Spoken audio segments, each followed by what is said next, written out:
Ayatollah Marv, Compton Pyru, the oldest Pyru member in the United States. You know, I just been around all my life, raised on Nightmare on Elm Street, been functioning in Compton all my life. That's for real, for real. This brother been here a long time, and he know everybody there. He know all of us youngsters coming up at a time where, you know, you would be way before China Dog and all of them guys. Oh yeah, yeah. You That's my first cousin, China Dog. I'm way older than Marcus. right. So I'm older than Baba Louie. I'm older than Puddin'. The only one older than me is HB, Big H from Pyru, the one that's right. Harold Bourne. He's my big homie. Everybody else is under me. Soul Survivor.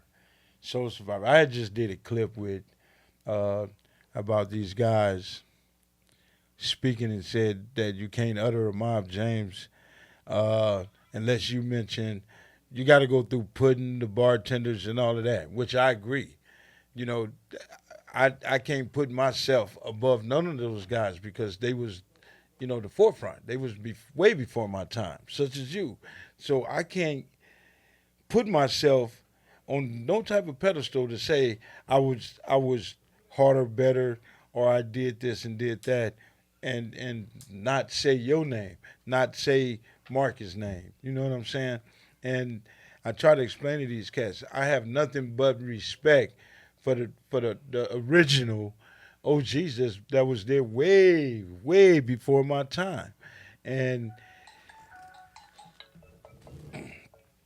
here we are, you know, it was, certain things be said when certain people speak on stuff. And I think everybody need to understand when certain people say shit about you and just try to throw you up under the bus.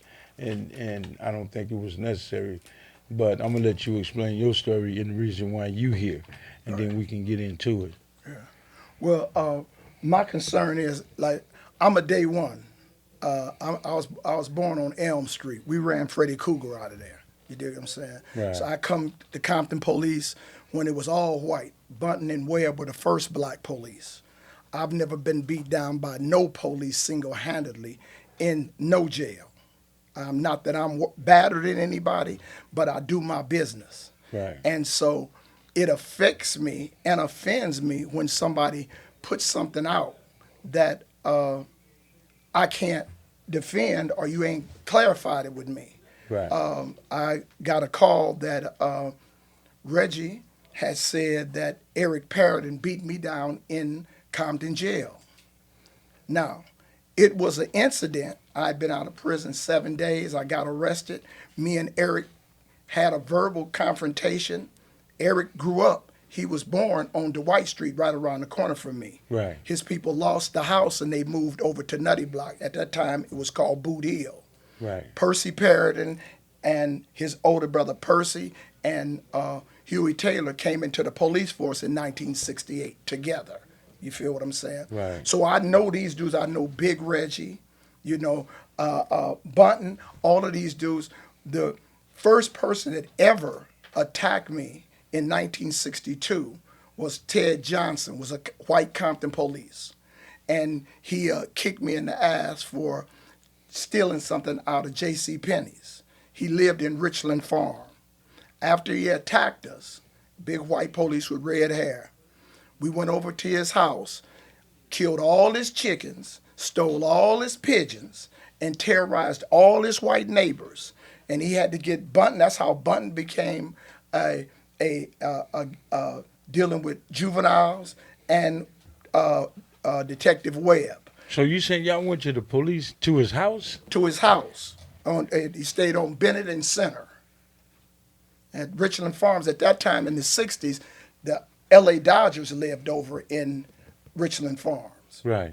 So he was a police that lived in Richland Farms. So when he did what he did, our only retaliation was to tear stuff up. We can't whoop him. You dig what I'm saying? Right. So when his neighbors said these little is coming over here. They tearing them. We stealing their pigeons. We stealing their horses and riding them to Disneyland. We start terrorizing their whole neighborhood, bro. You know, and it got so cold that it wasn't nothing he could do no more. He could go Right. tell my mother, he could do what he wanted, but every time you try to do anything to us or any one of my partners, we tearing up y'all neighborhood.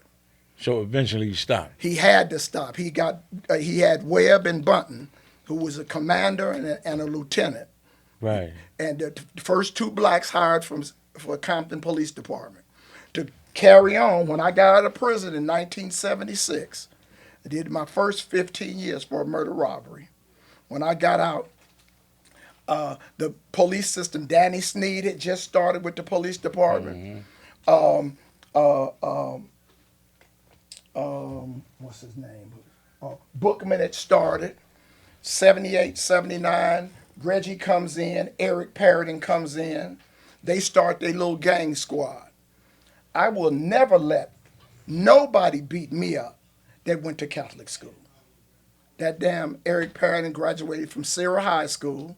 He was an altar boy. So you know what priests do to altar boys. I knew what kind of dude he was. So he has been molested. And he had on a head up. I've asked any of them. Even, and what infuriates me about Reggie Jr. is that me and him have a ongoing beef, which was not a beef, but one time my niece was over in y'all's neighborhood at a party, and she got into it with some of the girls over there. Uh-huh. And Reggie came up, he drove up, and they told him, so Miss Lake tell them, like, my uncle will come over here. I'll call my uncle. He handcuffed my niece, set her on the ground, and one of the homegirls stabbed her with her handcuffs behind her back. When my mother called me and told me my niece was in the hospital, and she told me that Reggie let them stab her, I went on a hunt for Reg. His big Reg came to my mother, Marv. He didn't mean it, Marv. He didn't do this. Bro, you got to fade me. He ran for me for 2 years. For 2 years. Couldn't find him nowhere on the street. When you talk about reputables, ask Reggie how many reputables in the hood he ever arrested. What has he ever really done with his gang squad? They were the first ones that they start calling F Troop. Him, Blondie, Brenner, Ladd, Burrell, Reggie Jr., Parrington, T.A. Jackson, Mark Anderson, Stringer, and Danny Sneed. That's how we start calling them after. None of them have no squad. And it was at night. He handcuffed her. He said she was fat-mouthed and he just wanted to set her down. Mm-hmm. He set her on the curb. Now I was thinking logically, I don't think he meant to do it. Right. I'm not accusing him, but at the time on Sherm, bro, I didn't care. Right. You dig what I'm saying? So Big Reggie couldn't get you and Lil Reg to sit down and talk? No, he never did. You know what I'm saying? I think that's what should have happened. You know, it should have. But in my state of mind, I probably wasn't even trying to hit. I'm banging hard, homie. Right. You know what I'm saying? I'm saying what I'm saying. Right. We opening up 4,300. We banging. Right. So it's like now, it's my reputation. I done let somebody stab my niece. It wasn't him. Right. But then I got a rep, which right now don't mean nothing to me. You feel what I'm saying? Right. But I understand where you're coming from. So then I'm like, okay, the police. I'm down with that. And the only reason, like I said, I got into it. I've been out of prison 7 days. I got arrested. Me and Eric have an argument. He tells Cedric Hicks to give him the keys. He tells me to step out. I was like, no, nigga, step in here. He clutched it, goes and gets a baton, goes get Mark Anderson, goes get Stringer, and open the gate again. When he opens the gate, he rushes in on me. I grab the baton. Me and him wrestle over the baton. I grab him around the neck. Mark Anderson hits me with a baseball bat, breaks these two bones in my hand, breaks 2 of my fingers. We hit the ground. When I hit the ground, Mark Anderson hits me in the side and fractures 3 of my ribs. I turn over. Stringer kicks me in the back, flattens my 4th vertebrae. I gets up, amped up. Mark Anderson hits me in the shoulder, fractures my shoulder. All this time, I'm like, y'all ain't even knocked me out. Eric never touched me. After the incident, he was off 2 weeks on sick leave. I went to prison. So it happened, but Eric didn't do it. So they did that, and you got violated. And they came to my parole hearing saying I was from Fruittown, Piru, and I get $50,000 and sold guns, Lad and Blondie, and got me a 2-year violation. That's the only reason I sued Compton. Y'all don't want to take a head up? I done took all my ass whoopings. Right. But you gonna play this on me? So why do Eric pretty much did me the same way? Caught me in a situation. They were behind me and I didn't know, and we went into the high speed chase thing. I jumped out the car, yada yada, and they take me to jail. When I get in the cell, he tell him up. He saw me point blank do it. I said, "You a motherfucking lie." He tell me pretty much the same thing as you. No, I ain't going nowhere. I know they gonna whoop my ass if I walk out of that cell. Right. Gonna say I tried to escape. No, I ain't going nowhere. So he did the same thing, came in there on me. But fortunate for me, Big Reggie was right there. And stop it. And he got in the way. And he grabbed me. What do you know they finna whoop your ass in here? I'm like, Reggie, I don't give a f. He ain't see me do nothing. And Reggie took me, threw me in another cell, gave me a cigarette, and told me to sit my ass down and calm down. And I didn't see Eric no more after that. Yeah. So that's my only point, bro. I take ass. I done got beat up more times than I done won. Right. That's how I know how to fight. Right. Because all I got to do is keep hitting. But you 71 now? 70? 70. 70 years old And still active. and still active. Yeah, I squad with him in the park. I gave you 5 blows, then I'm gonna shoot you.